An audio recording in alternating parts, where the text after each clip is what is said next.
Praise the Lord. Welcome to కృపావార్త సమయం. మరొక నూతన దినాన్ని దేవుడు మనకిచ్చాడు. ఈ దినము పరిశుద్ధ దినము, పునరుత్థాన దినము. మనము ఈ ఆదివారంన అందరం కూడా కలిసి దేవుని ఆరాధించి ఉంటాము. ఇంకా ఆరాధిస్తున్న వారు ప్రపంచంలో అనేక మంది ఉన్నారు. దేవుడు ఇంత గొప్ప తరుణాన్ని మనకందరికీ ఇచ్చినందుకు దేవాది దేవునికి వందనములు. అనుదినము నేను స్తుతించేదను, నిత్యము నీ నామమును స్తుతించేదను అని కీర్తనల గ్రంథంలో రాయబడినట్లుగా మనము నిత్యము ఆయనను స్తుతించేవారుగా ఉందాం. దేవుడు ఎంత గొప్ప ధన్యత మనకిచ్చాడు కదా. దేవునికే వందనాలు. ఈ దినం మరి ఒక ప్రత్యేకమైన దినం.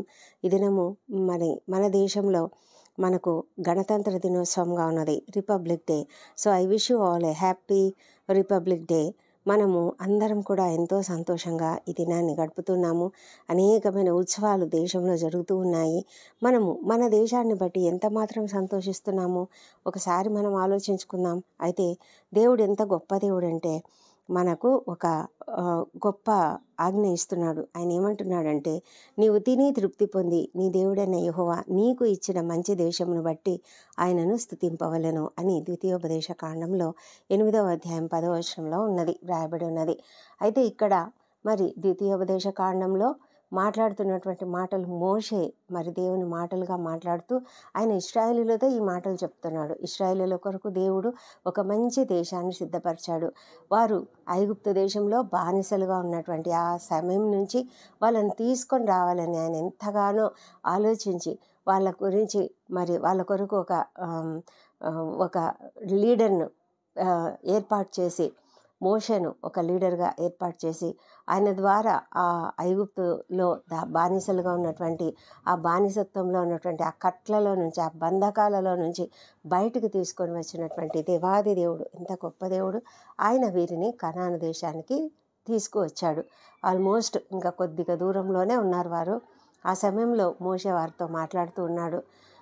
అయితే మోషే మాట్లాడుతున్నటువంటి మాటలను బట్టి మనకి వర్తించుకుంటే మనము ఎలాంటి దేశంలో ఉన్నాము, ఏ దేశంలో మనము ఈ లోకంలో మనం పుట్టినప్పుడు మనము ఎక్కడ పుట్టాలి అనేది మనం నిర్ణయించుకోలేదు, ఎక్కడ జీవించాలి అనేది మనం నిర్ణయించుకోలేదు. దేవుడు మనకు ఎవరు తల్లిదండ్రులు అనేది మనం నిర్ణయించుకోలేదు. నేను నిర్ణయించుకోలేదు. నువ్వు ఏ కుటుంబంలో పుట్టాలి, ఏ తల్లిదండ్రులకు పుట్టాలి, ఏ దేశంలో పుట్టాలి, అదంతా కూడా దేవుడు నిర్ణయించాడు. నువ్వు ఏ కుటుంబంలో ఎలాంటి పరిస్థితులలో పుట్టాలి అన్నది కూడా దేవుని యొక్క నిర్ణయమే. అయితే మరి మనం ఎక్కడ పుట్టామో, ఏ దేశంలో పుట్టామో, ఏ దేశంలో నివసిస్తున్నామో ఆ దేశాన్ని బట్టి మనం సంతోషించాలంట. దేవుడు చెప్తున్నాడు, మనం ఆ దేశాన్ని బట్టి సంతోషించాలి. ఎందుకంటే అక్కడ కూడా దేవుడు మనకు కావలసినవన్నీ అనుగ్రహిస్తూనే ఉన్నాడు కదా. కొన్ని పరిస్థితులు ఉంటాయి, కొన్ని సమాజంలో కొన్ని పద్ధతులు ఉంటాయి. అయితే కొన్ని మనకు నచ్చకపోవచ్చు. అయినప్పటికీ కూడా దేవుడు మన పరిస్థితులలో, మనం ఉన్నటువంటి చోట మనలను ఎంతగా కాపాడుతున్నాడు, ఎంతగా సంరక్షిస్తున్నాడు, ఎంతగా పోషిస్తున్నాడు, ఈ విషయాన్ని బట్టి మనం ఎంతగానో సంతోషించాలి. నేడు ఈ దినాలలో మనం చూసినట్లయితే ప్రతి కుటుంబంలో ఎవరో ఒకరు విదేశాలలో ఉంటున్నారు. ఏ దేశమైనా సరే, అమెరికాలో కొంతమంది, కెనడాలో కొంతమంది, మరి యూకేలో కొంతమంది, ఇంకా గల్ఫ్ కంట్రీస్లో కొంతమంది, ఇంకా ఎక్కడెక్కడో ఉంటున్నారు కదా. అయితే ఎక్కడున్నప్పటికీ కూడా దేవుడు అంటే మనం వెళ్ళాము అంటే అది దేవుని చిత్తము. కాబట్టి మనమున్న ప్లేస్లో మనం ఎక్కడున్నామో అక్కడ మనము దేవుని చిత్తానుసారంగా, దేవుని ఇష్ట ప్రకారంగా జీవించాలి. ప్రతి చోట కూడా కొన్ని కట్టడలు ఉంటాయి కదా. మనము అమెరికాకు వెళ్తే ఇండియాలో లాగా ఉండకూడదు. ఎందుకంటే అమెరికాలో పద్ధతులు వేరు, అక్కడ డ్రైవింగ్ పద్ధతి వేరు, అక్కడ ప్రతిదీ అంటే చాలా నియమాలు ఉంటాయి. ఆ నియమాల ప్రకారమే మనం నడుచుకోవాలి. లేకపోతే ఆ గవర్నమెంట్ వారు మనల్ని అరెస్ట్ చేయొచ్చు, లేకపోతే మనకు పనిష్మెంట్ ఇవ్వచ్చు, పెనాల్టీ వేయొచ్చు, ఏదైనా జరగవచ్చు కదా. అదేవిధంగా మరి ఏ దేశంలో ఉన్నప్పటికీ కూడా ఆ దేశం యొక్క రూల్స్ ప్రకారమే మనం జీవించాలి. మనము ఈ దేశంలో ఉన్నాము ఇప్పుడు. మన దేశంలో, భారతదేశంలో, మన భారతదేశంలో మనకున్నటువంటి రూల్స్ ప్రకారం మనం జీవిస్తున్నాము. అవునా కాదా? తప్పకుండా జీవిస్తున్నాము. తప్పనిసరిగా మనకందరికీ ఆధార్ కార్డు ఉంది, మనకందరికీ ఉద్యోగస్తులందరికీ పాన్ కార్డు ఉంటుంది. అదేవిధంగా మనం చేయాల్సిన పనులన్నీ చేస్తాం, పన్నులన్నీ కడతాము. మన ఉద్యోగ జీవితంలో మనకు ఏ విధంగా ఉండాలో మరి ఒక రూల్ అనేది పెట్టినప్పుడు ఖచ్చితంగా ఆ రూల్ని పాటిస్తాము. ప్రతి ఉద్యోగి ఉదయం 9 గంటలకంతా అక్కడ ఉండాలి. మరి అదేదో బయోమెట్రిక్ అంటారు, ఆ విధంగా మనం ఎంటర్ కావాలి. ఇవన్నీ కూడా ఎన్నో ఉంటాయి కదా. ఒకవేళ కొంతమంది అయితే అటెండెన్స్ రిజిస్టర్ ఉంటుంది, దాంట్లో సంతకం పెట్టాలి. ఇలాంటివన్నీ చాలా ఉన్నాయి. మరి అవన్నీ మనం పాటించకుండా ఉంటామా? ఉండం కదా. తప్పనిసరిగా పాటించాలి. పాటించకపోతే మనము ఆ ఉద్యోగంలో జీవించలేము. అదేవిధంగా దేవుడు కూడా మనకు కొన్ని కట్టడలు నియమించాడు. మన దేశాన్ని గురించి మనము దేశముని ఏర్పాటు చేసినటువంటి అనేకమైనటువంటి వాటిని రూల్స్ను మనం ఏ విధంగా పాటిస్తున్నామో అదేవిధంగా దేవుడు కూడా మనకు కొన్ని కట్టడలను విధించాడు. మనము యేసు ప్రభు ఏం చెప్తారంటే, మరి ఆయన పన్ను కట్టమని అడిగినప్పుడు కొంతమంది ఆయనను శోధించడానికి కైసరు అది ఒక కాయిన్ తీసుకొని వచ్చి ఈ కాయిన్ చూపించి, ప్రభా ఇది మరి మనం అసలు కాయిన్ చూపించరు, వాళ్ళు ముందు అడుగుతారనమాట, మనం పన్ను కట్టడం న్యాయమా కాదా, కట్టాలనా కట్టొద్దా అని. అంటే వాళ్ళు ఆ విధంగా శోధిస్తున్నారు. అంటే ఈయన ఏం చెప్తాడు, నేను దేవుని కుమారుని నేను చెప్తున్నాడు కదా. ఒకవేళ మనిషికి అంటే దేశంలో అధికారులకు మనం పన్ను కట్టకూడదని చెప్తే దేశద్రోహి అని ఆయనను నిందించవచ్చు అని అనుకుని వారు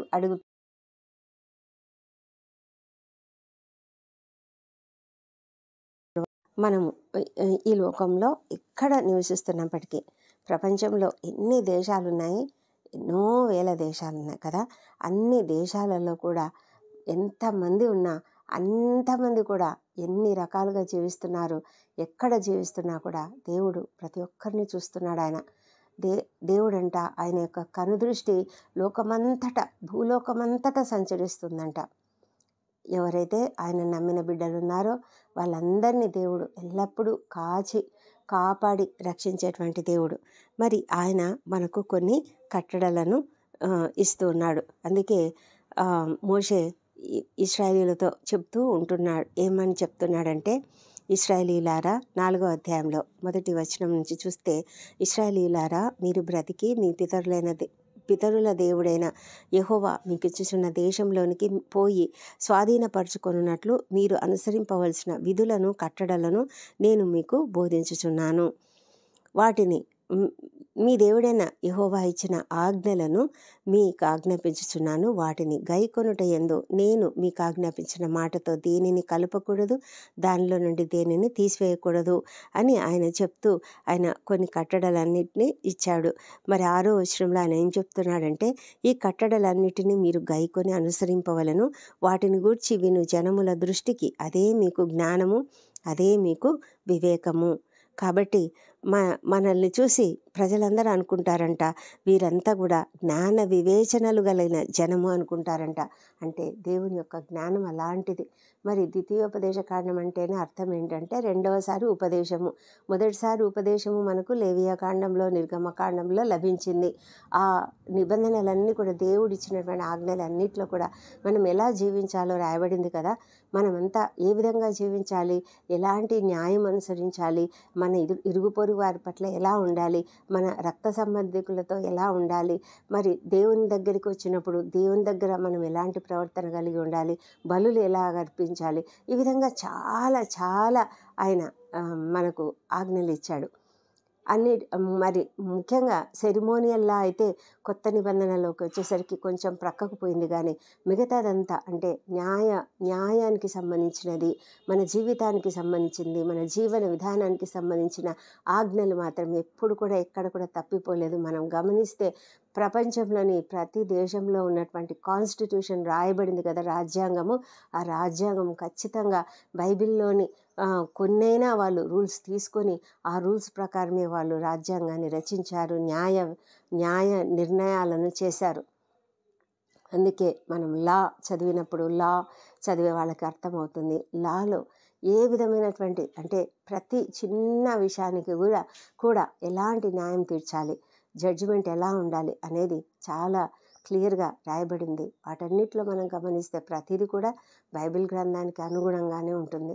కాబట్టి దేవుడు ఎంత అద్భుతమైనటువంటి దేవుడు, మన దేవుడు మనకు ఎంత అద్భుతమైనటువంటి న్యాయ విషయాలను ఏర్పాటు చేశాడు, జీవన విధానాన్ని ఏర్పాటు చేశాడు, జీవన శైలిని ఏర్పాటు చేశాడు.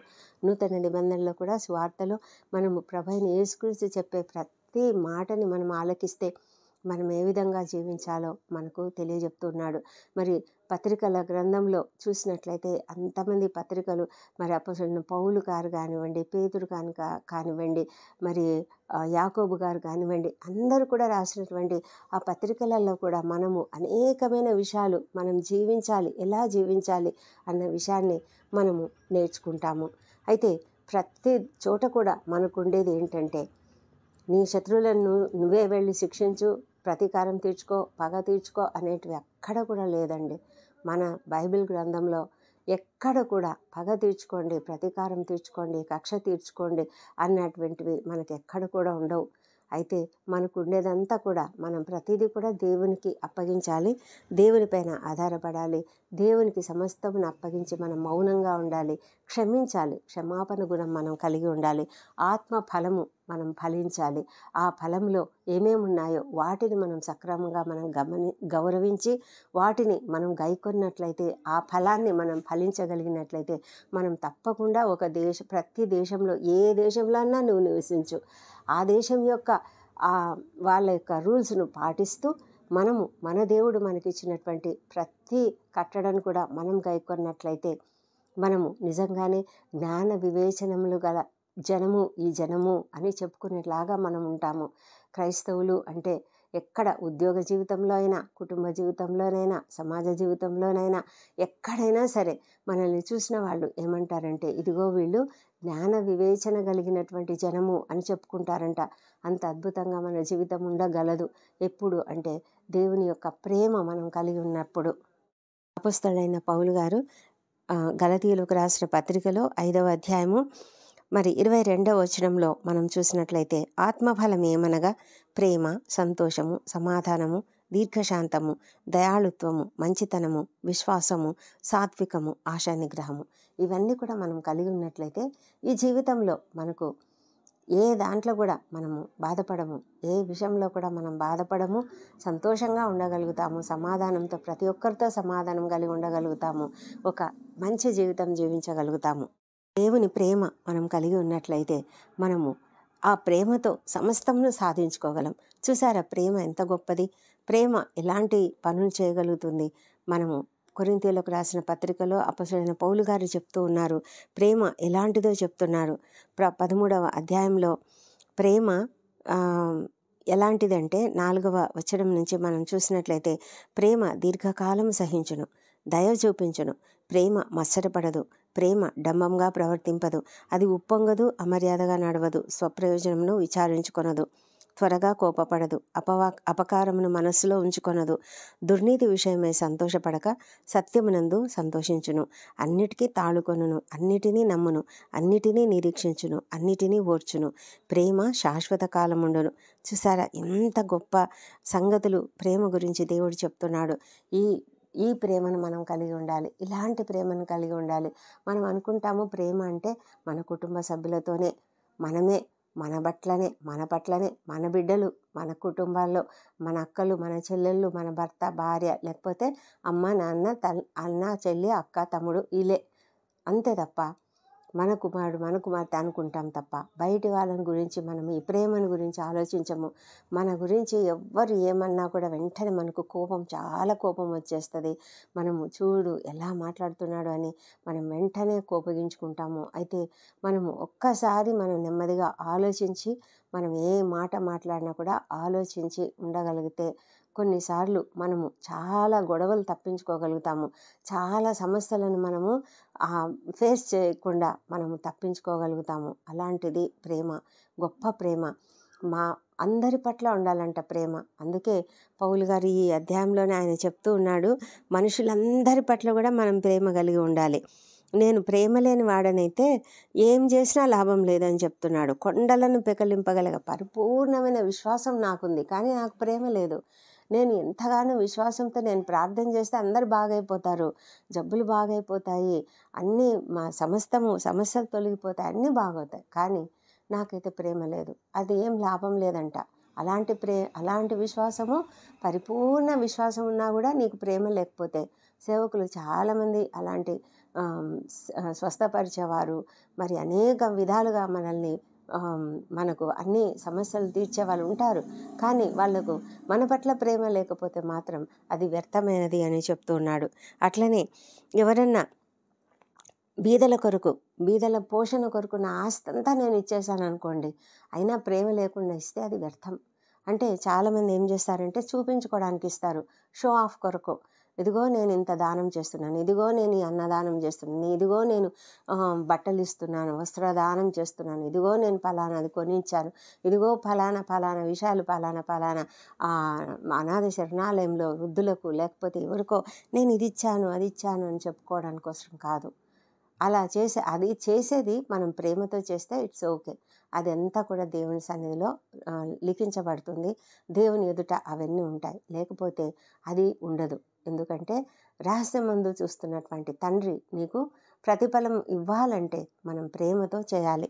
ప్రేమతో చేస్తేనే ఏదైనా కూడా సఫలమవుతుంది. అదేవిధంగా కాల్చబడుటకు నా శరీరం అప్పగించినా కానీ, అంటే చూసే వాళ్ళ కొరకు, ఇదిగో చూడు నేను చేస్తున్నాను, నేను ఇలాగ త్యాగం చేస్తున్నానని మనము కాల్చబడడానికి కూడా మన శరీరం అప్పగించుకున్నంత గొప్ప త్యాగాన్ని మనం చూపించినా కానీ అందులో ప్రేమ లేకపోతే అది వ్యర్థమైనది. అందుకే ప్రభువైన యేసుక్రీస్తు అలా చేయలేదు. అలా అందరూ చూడడానికి తనను తాను అవమానించుకోలేదు, తనను తాను అవమానానికి లోను చేసుకోలేదు, తనను తాను అహింసకు లోను చేసుకోలేదు, తనను తాను ఆ విధంగా సిలువకు అప్పగించుకోలేదు. ఆయనను అప్పగించినటువంటి వారు ఎవరైనా సరే అది ఆయన తను ఇస్తే తప్ప, తను స్వయంగా ప్రేమతో అది దానికి అంగీకరిస్తే తప్ప ఆయన ఆ విధంగా సిలువ వేయబడడం జరగదు కదా. ఆయన చెప్పాడు, నేనే నా ప్రాణం ఇస్తున్నానని. ఎందుకంటే మన పట్ల ఆయనకు అంత ప్రేమ ఉన్నది, తండ్రి అయిన దేవునికి మన పట్ల అంత ప్రేమ ఉన్నది. కాబట్టి తన సొంత కుమారుణ్ణి మనకిచ్చాడు. ఆ సొంత కుమారుడు మన కొరకు బలయ్యాడు, నీ కొరకు నా కొరకు బలయ్యాడు. ఆ విధంగా మనం స్వాతంత్రం పొందుకున్నాం. ఐగుప్తీయులు ఏ విధంగా ఐగుప్తు దేశంలో నుంచి ఇశ్రాయేలీయులు ఏ విధంగా స్వాతంత్రాన్ని పొందుకున్నారో అదేవిధంగా మరి మనకు పాపపు బానిసత్వం నుంచి దేవుడు మనకు రక్షణ ఇచ్చాడు. మరి సిల్వలో బలియాగం కావడం ద్వారా మనకు విమోచన కలిగింది, విడుదల కలిగింది. ఆ విధంగా మనము దేవుని బిడ్డలుగా మార్చబడ్డాము, దేవుని యొక్క రక్షణ పొందుకోగలిగాము, నిత్య జీవమును పొందుకోగలిగాము. ఇప్పుడు మనం ఉన్నది ఈ ప్రస్తుతం ఉన్నటువంటి ఈ దేశము తాత్కాలికమైనది. కొద్ది కాలం మాత్రమే ఇక్కడ ఉంటాం, కొద్ది సంవత్సరాలు ఉంటాం, ఆ తర్వాత మనము మరణిస్తాము. మరణించిన తర్వాత మనం వెళ్ళే దేశము అది ఎప్పటికీ కూడా ఉండే దేశము, నిత్యము ఉండే దేశము, శాశ్వతమైనటువంటి దేశము. అందుకే అబ్రహాము, ఇస్సాకు, యాకోబు వీరందరూ కూడా వారు ఈ లోకంలో వారు తమ కొరకు ఆస్తులు ఎన్ని ఉన్నా కూడా వాటి గురించి ఆలోచించలేదు, కానీ వాళ్ళు ఎల్లప్పుడూ కూడా నిత్యము తాము ఉండబోయేటువంటి ఆ పరలోక రాజ్యాన్ని గురించి వాళ్ళు ఆలోచించారంట. వాళ్ళు ఎప్పుడు కూడా అసలు ఈ లోకం గురించి, ఈ లోకపు ఆస్తుల గురించి వాళ్ళు ఎప్పుడు కూడా ఆలోచించలేదు. మనం కూడా ఈ లోకంలో జీవించినంత కాలము సంతోషంగా ఉండాలని దేవుని యొక్క కోరిక. కాబట్టి మనకు ఈ లోకంలో మనకు కావాల్సినవన్నీ కూడా దేవుడిస్తాడు. మనము దేవుని యొక్క నియమ నిబంధనలు పాటిస్తూ ఈ లోకంలో, ఈ దేశంలో మనకు ఉన్నటువంటి ఆ రూల్స్ పాటిస్తూ మనం సంతోషకరమైనటువంటి జీవితము, ప్రేమ కలిగి సరైనటువంటి దేవుడు ఏర్పాటు చేసినటువంటి అన్ని మంచి లక్షణాలు ఉన్నటువంటి మంచి కట్టడలు ఉన్నాయి దేవుడు ఏర్పాటు చేసినవి. వాటిని అనుసరిస్తూ మనం జీవించుకుంటూ ఈ లోకంలో దేవునికి మహిమకరంగా జీవించాలని ఆయన ఎంతగానో ఇష్టపడుతున్నాడు. అలాంటి జీవితం మనం కలిగి ఉండాలి. ఈ రిపబ్లిక్ డే నాడు మనం అది కూడా ఆలోచిద్దాం. దేవుడిచ్చిన గొప్ప కృపను బట్టి దేవునికి వందనం చెల్లించుకుంటూ ఆయనకే ఘనత మహిమ ప్రభావంలో ఆరోపిస్తూ దేవుడి కృపావర్తన దీవించునుగాక. ప్రార్థన చేసుకుందామా. పరిశుద్ధుడైన మా ప్రియ పరలోకపు తండ్రి, నీకు వందనాలు, నీకు స్తోత్రములు నాయన. మా తండ్రి దేవా, ఈ దినము ఎంతో సంతోషంగా మేము రిపబ్లిక్ డే జరుపుకుంటున్నాం తండ్రి. అదేవిధంగా ప్రభా, ఈ లోకంలో మా కొరకు నీవు ఇచ్చిన ఆ స్వాతంత్రాన్ని కూడా మేము జ్ఞాపకం చేసుకొని నీకు కృతజ్ఞతాస్తుతులు చెల్లిస్తున్నాం. ఎందుకంటే తండ్రి, మీరు మా కొరకు తండ్రి నీ యొక్క ఒక్కడే కుమారుడిని యేసుక్రీస్తుని బలి ఇవ్వకపోతే మాకు ఆ రక్షణ, ఆ స్వాతంత్రం వచ్చేది కాదు నాయన. ప్రభా నాయన, అంత గొప్ప స్వాతంత్రమును మేము పొందుకున్నాము, అంత గొప్ప విడుదలను మేము పొందుకున్నాము. కాబట్టి నీకు ఎంతగానో కృతజ్ఞులమైనాము. నీకు స్తుతులు చెల్లిస్తున్నాము, స్తోత్రం చెల్లిస్తున్నాము, కృతజ్ఞతాస్తుతులు చెల్లిస్తున్నాం తండ్రి. మా తండ్రి దేవా, మా జీవితంలో మీరు ఇచ్చినటువంటి ఈ గొప్ప స్వాతంత్రాన్ని తండ్రి మేము ఇతరులకు చూపించాలి. ఆ విధమైనటువంటి గొప్ప కృపను మాకు అనుగ్రహించండి. మీరు ఏర్పాటు చేసినటువంటి అనేకమైన కట్టడలు బైబిల్ గ్రంథం నిండా ఉన్నాయి ప్రభా. వాటిని చదివి ధ్యానించి ప్రభా ప్రేమ కలిగిన ఇతరుల పట్ల, అందరి పట్ల కూడా ప్రేమ కలిగి మేము సరైనటువంటి రీతిలో జీవించడానికి మీరే మాకు కృప చూపించమని ప్రార్థిస్తున్నాము. ఈ దినం ప్రభా మేము నీ సన్నిధిలో ఆరాధించాము. నీకు స్తుతి మహిమ ఘనత ప్రభావంలో చెల్లిస్తున్నాం తండ్రి. మా తండ్రి, ఇంత గొప్ప దీవెనలు మాకు అనుగ్రహించారు, మంచి వాక్యం అనుగ్రహించారు మా ప్రభా తండ్రి. ఈ లోకంలో ప్రభా ఈ దినము మరి విశ్రాంతిగా మేము ఉన్నప్పటికీ తండ్రి, ఇతరుల కొరకు కూడా ప్రార్థించే కృపను మాకు దయచేసినందుకు నీకు వందనాలు. అనేక మందిని కలవడానికి ఇచ్చిన కృపను బట్టి వందనాలు ప్రభా. మా జీవితంలో మీరు చేస్తున్న అనేక గొప్ప గొప్ప కార్యాలను బట్టి నీకు వందనాలు తండ్రి. మంచి కార్యాలను బట్టి ప్రభా నీకు వందనాలు చెల్లించుకుంటున్నాయినా. ఈ దినమంతా నీ యొక్క విశ్రాంతిని మాకు అనుగ్రహించండి. రేపటి నుండి మేము తిరిగి నాయన మా నూతన దినంలో, మా నూతన ఉద్యోగ జీవితంలో మేము ప్రవేశించడానికి మీరు కృప దయచేయమని మా ప్రభా విద్యార్థులను ప్రత్యేకంగా జ్ఞాపకం చేసుకుంటున్నాను తండ్రి. వారి చదువులలో మీరుండి నడిపించమని ప్రార్థించుకుంటూ యేసు నామములో ఈ ప్రార్థనలో నీకు సమర్పిస్తున్నాం తండ్రి. Amen, amen.